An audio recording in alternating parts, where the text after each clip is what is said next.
ఈ icon orchestra mentorship అనేటువంటి 2024 programme launch అవుతా ఉంది. ఈ ప్రోగ్రాంలో గ్రూప్ 1 గ్రూప్ 2 ఈఓ సిడిపిఓ ఎగ్జామ్స్కి సంబంధించి డైలీ షెడ్యూల్స్, దానికి సంబంధించిన అప్డేటెడ్ మెటీరియల్స్ అండ్ దానికి సంబంధించినటువంటి చాప్టర్ వైజ్ ఎగ్జామ్స్, వాటికి సంబంధించినటువంటి వీడియో ఎక్స్ప్లెనేషన్, అలాగే షెడ్యూల్స్ని ఎలా ఫాలో అవ్వాలి, వెయిటేజ్ ఎలా ఉంటుంది, ఏ అంశాల మీద ఫోకస్ చేయాలనేటువంటి వీడియోస్ని మనం ఈరోజు ఈ కోర్స్ని లాంచ్ చేయడం జరుగుతుంది. కోర్స్ 2022 నుంచి స్టార్ట్ అవుతా ఉంది. మొత్తం ఈ కోర్స్ని 100 డేస్ ప్రోగ్రామ్గా మీ ముందుకు తీసుకొస్తా ఉన్నాం. జనవరి, ఫిబ్రవరి, మార్చ్, ఏప్రిల్ వరకు కూడా ఈ ప్రోగ్రామ్ అనేది రన్ అవుతుంది. ఈ మెంటర్షిప్కి సంబంధించినటువంటి దానిలో మీరు రిజిస్టర్ అవ్వాలనుకుంటే ఐకాన్ ఇండియా యాప్ని డౌన్లోడ్ చేసుకొని రిజిస్టర్ అవ్వచ్చు.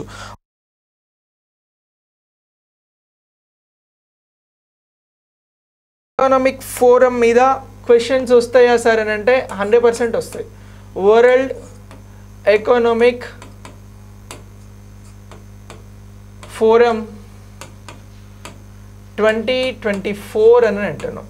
ఇగో 2024 అని అంటున్నాం. వరల్డ్ ఎకనామిక్ ఫోరం అనేది ఎవ్రీ ఇయర్ జరిగేటువంటి ఒక వార్షిక యాన్యువల్ సమిట్ అని చెప్పేసి మనం దీన్ని గుర్తుంచుకోవాల్సి ఉంటుంది. ఎవ్రీ ఇయర్ జరుగుతుంది, జనవరిలోనే జరుగుతుంది. సో ఇలా ఈ వరల్డ్ ఎకనామిక్ ఫోరం ఎక్కడ నిర్వహించడం, ఈ సమిట్స్ అనేవి, దీనికి సంబంధించినటువంటి ఈవెంట్ అనేది ఎక్కడ జరుగుతుంది అని అంటే స్విట్జర్లాండ్ దావోస్లో జరుగుతుందండి. ఎక్కడ జరుగుతూ ఉంది అని అంటున్నాం? స్విట్జర్లాండ్లో జరుగుతూ ఉంది. సో ఈ స్విట్జర్లాండ్కి సంబంధించినటువంటి దావోస్లో జరిగేటువంటి ఈ కార్యక్రమానికి భారత్ నుంచి కూడా చాలామంది అటెండ్ అవ్వడం జరుగుతూ ఉంటుంది. సో భారతదేశంలో వాణిజ్యపరమైనటువంటి, బిజినెస్ రిలేటెడ్, ఐటీ రిలేటెడ్, ప్రభుత్వాలకి రిప్రజెంటేటివ్గా ఉండేటువంటి పర్సన్స్ అందరూ కూడా ఇక్కడ జరిగేటువంటి ఈ దావోస్ సమావేశాలకు వెళ్తూ ఉంటారు. ఎందుకోసం వెళ్తూ ఉంటారు అనేది మనం మాట్లాడదాం. అయితే 2024కి సంబంధించినటువంటి దావోస్లో నిర్వహిస్తున్నటువంటి వరల్డ్ ఎకనామిక్ ఫోరం ఇటీవల ఎప్పటి నుంచి ఎప్పటి వరకు జరిగింది అని మనల్ని క్వశ్చన్ అడగడానికి అవకాశం ఉంటుందిరా. అలా క్వశ్చన్ అడిగితే మనం చెప్పాల్సినటువంటి ఆన్సర్ ఏంటి అని అంటే జనవరి 15 నుంచి 19 వరకు. ఎప్పటి నుంచి అని అంటున్నాం? జనవరి 15 నుంచి 19 వరకు కూడా ఇగో ఈ దావోస్లో వరల్డ్ ఎకనామిక్ ఫోరంకి సంబంధించినటువంటి ఈవెంట్ జరిగింది 2024 అని చెప్పేసి మీరందరూ కూడా గుర్తుంచుకోండి. సో ఇప్పుడు ఈ వరల్డ్ ఎకానమీ ఫోరం అనేది వార్షికంగా జరిగేటువంటి, అంటే యాన్యువల్గా జరిగేటువంటి సమావేశాలను నిర్వహిస్తుంది. ప్రపంచానికి సంబంధించినటువంటి బిజినెస్ మ్యాన్స్ కానీ, వ్యాపారవేత్తలు కానీ, పొలిటీషియన్స్ కానీ, ఇలా దేశాలకి సంబంధించి రిప్రజెంటేటివ్స్ ఇచ్చేవారందరూ కూడా ఇందులో పాల్గొంటారు అని అంటున్నాం. మరి ఈ వరల్డ్ ఎకానమీ ఫోరంకి సంబంధించి ముఖ్యంగా ఈసారి 2024కి సంబంధించి ఎవరెవరు ఇందులో పాల్గొంటా ఉన్నారు, ఏ అంశాల మీద ప్రత్యేకమైనటువంటి ఎజెండా తీసుకోవడం జరిగింది అని అడుగుతారు. ఇటీవల 2024కి సంబంధించి వరల్డ్ ఎకానమీ ఫోరంలో ప్రత్యేకంగా చర్చించినటువంటి అంశాలు ఏంటి అని అంటారు. ఒకటి, వాతావరణానికి సంబంధించినటువంటి మార్పులు రా. సో ఇప్పుడు ఇందులో ఎజెండాగా తీసుకున్నటువంటి అంశాలు ఏంటి అని అంటే వాతావరణ మార్పులు అని అంటున్నాం. సో క్లైమేట్ చేంజెస్ అనేటువంటి అంశాలను ఇక్కడ ఒక ఎజెండాగా తీసుకోవడం జరిగింది. దీనితో పాటు ప్రపంచవ్యాప్తంగా కూడా చాలా దేశాలలో కాన్ఫ్లిక్ట్స్, యుద్ధాలు అనేవి జరుగుతూ ఉన్నాయి. సో ఇలాంటి విభేదాలకి సంబంధించినటువంటి అంశాలను కూడా ఇక్కడ ఎజెండాగా తీసుకోవడం జరిగింది. మరొకటి ఏంటి అని అంటే తప్పుడు సమాచారం. పెరిగినటువంటి ఇంటర్నెట్ యుగంలో ఈ తప్పుడు సమాచారానికి సంబంధించినటువంటి అంశాలపైన కూడా దావోస్కి సంబంధించినటువంటి సమావేశం అనేది వరల్డ్ ఎకానమీ ఫోరం నిర్వహించడం జరుగుతుంది అని చెప్పేసి మీరు గుర్తించాల్సి ఉంటుంది. ఇటీవల వరల్డ్ ఎకానమీ ఫోరం 2024లో ప్రధానంగా చర్చించినటువంటి ఎజెండా అంశాలు ఏమిటి అని అంటే ఒకటి, వాతావరణ మార్పులు అని అంటారు. 2, ఈ దేశాల మధ్యన ఉన్నటువంటి విభేదాలను తగ్గించేటువంటి అంశాన్ని ఇక్కడ ఎజెండాగా తీసుకోవడం జరిగింది. 3, తప్పుడు సమాచారాన్ని వ్యాప్తి చేస్తున్నటువంటి అంశాల పట్ల కూడా ఈ సమావేశంలో ఈ వరల్డ్ ఎకానమీ ఫోరం 2024లో ప్రత్యేకంగా చర్చిస్తూ ఉన్నారు అనేటువంటి అంశాలను మనం ఇక్కడ గుర్తుంచుకోవాల్సి ఉంటుంది. ఓకే, క్వశ్చన్ కొంచెం నేను డెప్త్లోకి వెళ్ళి అడిగినప్పుడు ఈ అంశాలను ప్రాపర్గా గుర్తించాల్సి ఉంటుంది. ఓకే, ఇక నెక్స్ట్ దీని తర్వాత మరి వరల్డ్ ఎకానమీ ఫోరంకి సంబంధించి వివిధ దేశాల నుంచి చాలామంది ఇక్కడ పార్టిసిపేట్ చేస్తూ ఉన్నారు అని అంటున్నాం కాబట్టి ఎలా ఉంటుంది ఈ మీటింగ్కి సంబంధించినటువంటి అంశాలను ఇక్కడ ఏ విధంగా చర్చిస్తారు అని అంటే ఫస్ట్ థింగ్ మనం గుర్తుంచుకోవాల్సింది ఏంటి అని అంటే వరల్డ్ ఎకానమీ ఫోరం అనేది ఒక గ్లోబల్ వేదికరా, అంటే ప్రపంచ స్థాయిలో ఉన్నటువంటి ఒక గ్లోబల్ వేదిక అని అంటున్నాం. ఓకే, మరి గ్లోబల్ వేదికకి సంబంధించి సమస్యలకి సంబంధించిన అంశాలను చర్చిస్తారు. ఇక్కడ ఏం చేస్తారు అని అంటున్నాం, ఇగో ఒకటి గ్లోబల్ వేదికగా వరల్డ్ ఎకానమీ ఫోరం ఉంటుంది. ఈ ఫోరంకి సంబంధించి ఏ అంశాలు ఇక్కడ వస్తాయి అని అంటే ఏ అంశాలకి ప్రాధాన్యత ఉంటుంది అని అంటే ప్రపంచవ్యాప్తంగా ఉన్నటువంటి సమస్యలకి చర్చలు అని అంటున్నాం. లైక్ ఇక్కడ వాతావరణ మార్పులు కానీ విభేదాలు కానీ తప్పుడు సమాచారం, ఇవన్నీ కూడా ఏంటి ప్రపంచం ప్రస్తుతం ఎదుర్కొంటున్నటువంటి సమస్యలు. ఈ సమస్యల కోసం ఇక్కడ ఏం చేస్తారు అని అంటున్నాం, సమస్యల చర్చలు అని అంటున్నాం. సమస్యలపై చర్చలు అని గుర్తుంచుకోవాలి. సమస్యలపై చర్చలు అని అంటున్నాం. ఈ చర్చలలో ఈ 15th నుంచి 19th వరకు సో కాల్డ్ పర్సన్స్ అంతా కూడా డిస్కషన్స్లో పాల్గొంటారు. ఇక నెక్స్ట్ దీని తర్వాత ఈ సమస్యలపై చర్చలు జరిగినప్పుడు ఏం కావాలి, వీటికి పరిష్కారాలు కావాలి. అంటే ఈ వేదిక అనేది పరిష్కారాల కోసం ఇది పనిచేస్తూ ఉన్నది. వరల్డ్ ఎకానమీ ఫోరం అనేది పరిష్కారాలను చూపెట్టేందుకోసం పనిచేస్తూ ఉన్నది అని గుర్తుంచుకోవాలి. మూడవ అంశం ఏంటి అని అంటే సహకార స్ఫూర్తి. సో ఇప్పుడు సమస్యల పరిష్కారం కావాలి అని అంటే ఏం కావాలి, సహకారం అనేది అందించాలి. ఆ సహకారం అనేది చాలా రకాలుగా ఉంటుంది, ముఖ్యంగా ఎకనామిక్ పాయింట్ ఆఫ్ వ్యూలో ఉంటుంది. సో సహకారానికి సంబంధించినటువంటి స్ఫూర్తి అని అంటున్నాం. సహకార స్ఫూర్తి లేదా సహకారం స్ఫూర్తి అని అంటున్నాం. ఇగో ఈ అంశం ఇక్కడ ప్రధానంగా వరల్డ్ ఎకానమీ ఫోరంలో వస్తుంది అని గుర్తుంచుకోవాలి. నెక్స్ట్ లాస్ట్ వన్ వచ్చి ఏంటి అని అంటే భాగస్వామ్య బాధ్యత అని గుర్తుంచుకోండిరా. ఫోర్త్ అంశం ఏంటి అని అంటే భాగస్వామ్య బాధ్యత. సో ఇప్పుడు భాగస్వామ్యానికి సంబంధించినటువంటి బాధ్యతలు అనేవి ఇక్కడ నిర్వహిస్తారు అనేటువంటి అంశాన్ని కూడా మనం గుర్తించాల్సి ఉంటుంది. ఇలా గ్లోబల్ వేదికగా ఉన్నటువంటి వరల్డ్ ఎకానమీ ఫోరం అనేది ఒకటి సమస్యలపై చర్చలను కొనసాగిస్తూ ఉంది. రెండు సమస్యలకి సంబంధించిన చర్చల అనంతరం పరిష్కారాల కోసం ప్రయత్నం చేస్తూ ఉంది. పరిష్కారాల అనంతరం దీనికి సంబంధించి సహకార స్ఫూర్తిని అందిస్తూ ఉంది. సహకారమే కాదు భాగస్వామ్య బాధ్యతలను కూడా ఇది నిర్వహించడం జరుగుతూ ఉంది అనేటువంటి అంశాన్ని మీరు ఇక్కడ గుర్తించాల్సి ఉంటుంది. సో ఇలా వరల్డ్ ఎకానమీ ఫోరం గ్లోబల్ వేదికగా పరిగణించండి. దీనికి సంబంధించినటువంటి అంశాలు అంటే ఇవన్నీ కూడా మనకి ప్రధానమైనటువంటి అంశాలుగా కనబడతాయి. మళ్ళీ ఒకసారి చూడండి, వరల్డ్ ఎకానమీ ఫోరం గ్లోబల్ వేదిక పరిగణించండి క్రింది అంశాలను అని అంటారు. అంటే ఇక్కడ మనం సమస్యలపై చర్చలు అనేది చేస్తుంది, ఇది వాస్తవమే. పరిష్కారాలను చూపెడుతుంది, ఇది కూడా రైట్ స్టేట్మెంటే. సహకార స్ఫూర్తిని అందిస్తుంది, ఇది రైట్ స్టేట్మెంటే. భాగస్వామ్య బాధ్యతలను కూడా నిర్వహిస్తుంది, ఇది రైట్ స్టేట్మెంటే అని ఆన్సర్ చేయండి. 1 మార్క్ వస్తుంది. సో ఇలా ఈ అంశం అనేది మనకి ఇంపార్టెంట్ వరల్డ్ ఎకానమీ ఫోరంకి సంబంధించి. ఇక ఈ వరల్డ్ ఎకానమీ ఫోరానికి సంబంధించినటువంటి చారిత్రాత్మక నేపథ్యం ఒకసారి చూస్తే, అంటే ఇది ఎప్పుడు స్టార్ట్ అయింది, ఎందుకు స్టార్ట్ అయింది అనేది కూడా ఒకసారి మనం జీకే పాయింట్ ఆఫ్ వ్యూలో, జనరల్ నాలెడ్జ్ పాయింట్ ఆఫ్ వ్యూలో మాట్లాడదాం రా. సో వరల్డ్ ఎకానమీ ఫోరం అని అంటున్నాం. ఈ వరల్డ్ ఎకానమీ ఫోరంని ఎప్పుడు స్థాపించడం జరిగింది, ఎవరు స్థాపించారు అని అంటారు. సో ఇది 1971లో ప్రారంభమైందిరా. జర్మనీకి సంబంధించినటువంటి ప్రొఫెసర్ క్లాస్ ష్వాబ్ స్టార్ట్ చేయడం జరిగింది. ఎప్పుడు అని అంటున్నాం 1971లో జర్మనీ ప్రొఫెసర్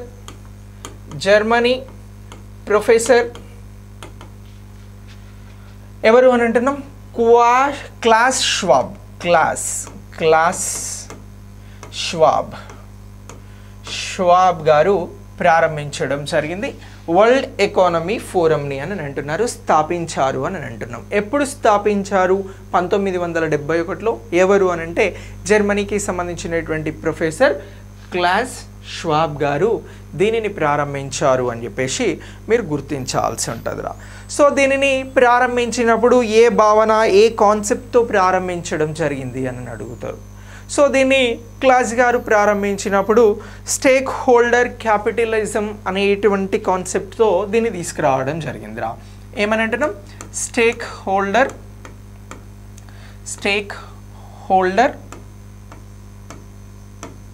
క్యాపిటలిజం అనేటువంటి భావన కాన్సెప్ట్తో దీన్ని ప్రారంభించడం జరిగింది అని కూడా మీరు గుర్తించాల్సి ఉంటుంది. సో స్టేక్ హోల్డర్ క్యాపిటలిజం కాన్సెప్ట్తో వచ్చినటువంటి దానిని గుర్తించండి అని ఇస్తారు. WEF అని, IMF అని, వరల్డ్ బ్యాంక్ అని ఇలా అడిగితే మనం వరల్డ్ ఎకానమీ ఫోరం అని చెప్పేసి గుర్తించాల్సి ఉంటుంది. సో దీనిని ఇలా మీరందరూ కూడా గుర్తుపెట్టుకోవాలి. మరి 1971లో ఇది ప్రారంభమైనప్పుడు దీనిని ఏమని పిలిచేవారు అని అంటారు. 1971లో దీనికి ఒక పేరు ఉండేది. దీన్ని స్థాపించిన తర్వాత దాన్ని ఏమనేవారు అని అంటే యూరోపియన్ మేనేజ్మెంట్ ఫోరం అని చెప్పేసి పిలిచేవారు. సో దీనికి వరల్డ్ ఎకానమీ ఫోరంకి మొదట దీని పేరు ఏమిటి అని అంటారు? యూరోపియన్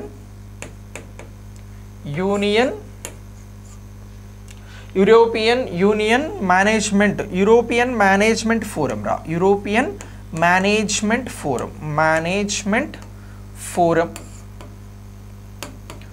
ఫోరం అని చెప్పేసి గుర్తించండి. ఓకే, ఇక మరి దీనిని ఎప్పటి నుంచి యూరోపియన్ మేనేజ్మెంట్ ఫోరం కాకుండా దీనిని WEFగా ఎప్పటి నుంచి పిలుస్తూ ఉన్నారు అని అంటారు? WEFగా దీనిని 1987 నుంచి వరల్డ్ ఎకానమిక్ ఫోరంగా పిలవడం జరుగుతోంది. ఇలా దీనిని గుర్తుంచుకోండి. ఇది దీనికి సంబంధించినటువంటి historical background. So world economy ఫోరంగా ఎప్పటి నుంచి పిలువబడుతుంది అని అంటే 1987 నుంచి. వరల్డ్ ఎకానమీ ఫోరం మొట్టమొదటిసారి ఎప్పుడు ఎవరి చేత స్థాపించబడింది అని అంటే 1971 క్లాస్ ష్వాబ్ చేత ప్రారంభించబడింది. ఈయన జర్మనీకి సంబంధించినటువంటి ప్రొఫెసర్ అని చెప్పాలి. సో దీన్ని మొదట ఏ పేరుతో పిలిచేవారు అంటే యూరోపియన్ మేనేజ్మెంట్ ఫోరంగా పిలిచేవారు. ఇది అనంతరం వరల్డ్ ఎకానమీ ఫోరంగా 1987లో మారడం జరిగింది అనేది దీనికి సంబంధించినటువంటి రైట్ ఆన్సర్స్ అవుతాయి. స్టేక్ హోల్డర్ క్యాపిటలిజం అనేటువంటి కాన్సెప్ట్తో క్లాస్ ష్వాబ్ గారు ఈ వరల్డ్ ఎకానమీ ఫోరంని తీసుకొచ్చారు అనేటువంటి అంశాన్ని మీరందరూ కూడా గుర్తించాల్సి ఉంటుంది. సో ఇలా ఈ అంశాలని కూడా వెరీ వెరీ ఇంపార్టెంట్. ఇంకా నెక్స్ట్ వరల్డ్ ఎకానమీ ఫోరంకి సంబంధించి ఇంకా ఇంపార్టెంట్ టాపిక్స్ని ఒకసారి ఇప్పుడు నేను చెప్తా. ఇంకొక కాన్సెప్ట్ని మాట్లాడాల్సి వస్తే మీరు వాటిని కూడా గుర్తుంచుకోవాల్సి ఉంటుంది. ఇక్కడ క్వశ్చన్ చూడండి, WEFకి సంబంధించిన అంశాలు సరైనవి పరిగణించండి అని అంటారు. ఇలా అని ఇవన్నీ కూడా మనకి స్టేట్మెంట్ రూపంలో ఇస్తారు. ఇచ్చినప్పుడు ఇది 1971లో జర్మనీ ప్రొఫెసర్ క్లాస్ ష్వాబ్ గారు తీసుకొచ్చారు అని గుర్తుంచుకోండి. సో దీన్ని ప్రవేశపెట్టినప్పుడు లేదా స్థాపించినప్పుడు స్టేక్ హోల్డర్ క్యాపిటలిజం అనేటువంటి కాన్సెప్ట్తో దీన్ని స్టార్ట్ చేయడం జరిగింది అని చెప్పాలి. అలాగే యూరోపియన్ మేనేజ్మెంట్ ఫోరంగా దీన్ని మొదట్లో పిలిచేవారు. ఆ తర్వాత 1987 నుంచి దీన్ని వరల్డ్ ఎకానమీ ఫోరంగా పిలుస్తూ ఉన్నారు అని చెప్తే ఈ అన్ని స్టేట్మెంట్స్ కూడా సరైనవి అవుతుంది, మీకు 1 మార్క్ వస్తుంది. ఇక నెక్స్ట్ దీని తర్వాత మనం మాట్లాడబోతున్నటువంటి కాన్సెప్ట్ ఏంటి అని అంటే వరల్డ్ ఎకానమీ ఫోరం ఇచ్చేటువంటి రిపోర్ట్స్ గురించి మాట్లాడదాం రా. వరల్డ్ ఎకానమీ ఫోరం ఇచ్చే రిపోర్ట్స్ ఏమిటి అని చెప్పేసి లేదా ఇండెక్సెస్ ఏమిటి అని చెప్పేసి మిమ్మల్ని ఎగ్జామ్లో క్వశ్చన్ అడుగుతారు రా. చాలా చాలా ఇంపార్టెంట్ ఇది. ఇప్పుడు వరల్డ్ ఎకానమీ ఫోరం ప్రపంచంలో కొన్ని ప్రెస్టీజియస్ ఇండెక్సెస్ని ఇది ప్రచురించడం జరుగుతూ ఉంది. ఈ ఇండెక్సెస్ని బేస్ చేసుకొని దేశాలు ఆయా రంగాలకి సంబంధించినటువంటి పనితీరు ఎలా ఉంది, పర్ఫార్మెన్స్ ఎలా ఉంది అనేది ఎస్టిమేట్ చేయబడుతుంది.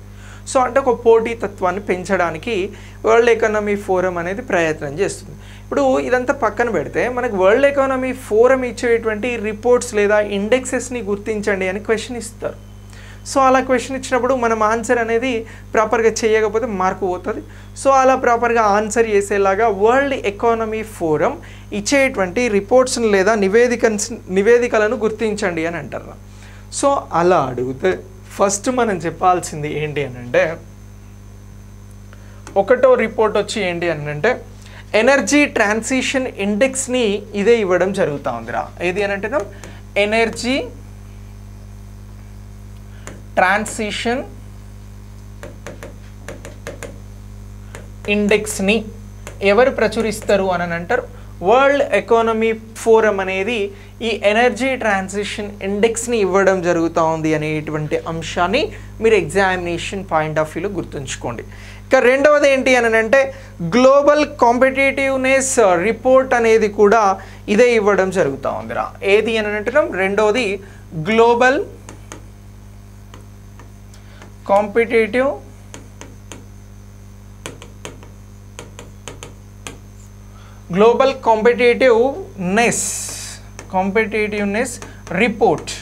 రిపోర్ట్ని ఎవరిస్తారు అని అడుగుతారు. అంటే ఇది వరల్డ్ ఎకానమీ ఫోరమే ఇస్తుంది అని చెప్పాలి.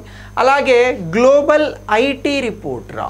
సో ఇన్ఫర్మేషన్ టెక్నాలజీకి సంబంధించినటువంటి global IT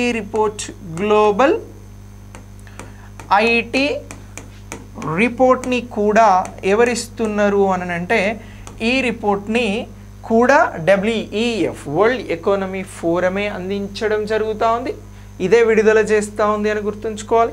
next global gender gap index రా. ఇగో ఇది చాలా చాలా ఇంపార్టెంట్. Global gender gap